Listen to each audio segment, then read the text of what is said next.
भारत द्वारा अवैध रूप से अधिकृत जम्मू कश्मीर में सैनिक नियंत्रण में निर्वाचन मात्र एक नाटक के और कुछ नहीं। 1 मिलियन से अधिक सशस्त्र बलों की उपस्थिति में भारत द्वारा अवैध रूप से अधिकृत जम्मू कश्मीर में कोई भी निर्वाचन मुक्त तथा न्याय संगत नहीं हो सकते। भारत द्वारा अवैध रूप से अधिकृत जम्मू कश्मीर में निर्वाचन कराने का एकमात्र लक्ष्य अधिकृत घाटी में नॉर्मलिसी के झूठे दावे को प्रस्तुत करना है। भारत द्वारा अवैध रूप से अधिकृत जम्मू कश्मीर में निर्वाचन नाटकों का एकमात्र लक्ष्य अपने अवैध अधिकरण को सुरक्षित करना है। भारत द्वारा अवैध रूप से अधिकृत जम्मू कश्मीर में निर्वाचन नाटक का लक्ष्य घाटी में नॉर्मलिसी की झूठी भावना को अभिव्यक्त करना है। भारत द्वारा अवैध रूप से अधिकृत जम्मू कश्मीर में निर्वाचन नाटक का लक्ष्य केवल घाटी में यथार्थ विषय में विश्व को मिसलीड करना है।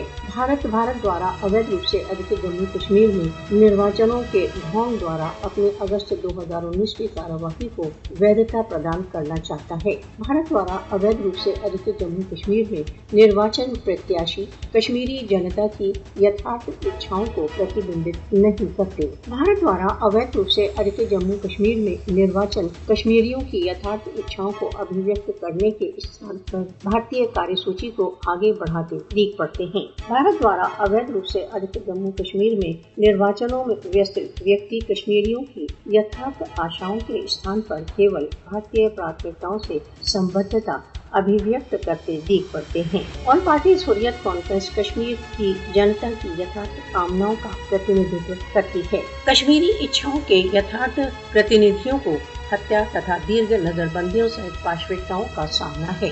All parties Hurriyat conference Kashmir विवाद का कश्मीरी जनता की इच्छाओं के अनुसार समाधान के लिए प्रयत्नशील है। ऑल पार्टीज हुर्रियत कॉन्फ्रेंस तथा अन्य हुर्रियत दल अंतर्राष्ट्रीय रूप से मान्यता प्राप्त स्वयं निर्णय के अधिकारों का समर्थन करते हैं। भारत द्वारा अवैध रूप से अधिकृत जम्मू कश्मीर में मोदी शासन ऑल पार्टीज हुर्रियत कॉन्फ्रेंस नेताओं को गिरफ्तार कर अथवा स्वतंत्रता समर्थक दलों पर प्रतिबंध लगाकर कश्मीरियों के हृदय नहीं जीत सकता।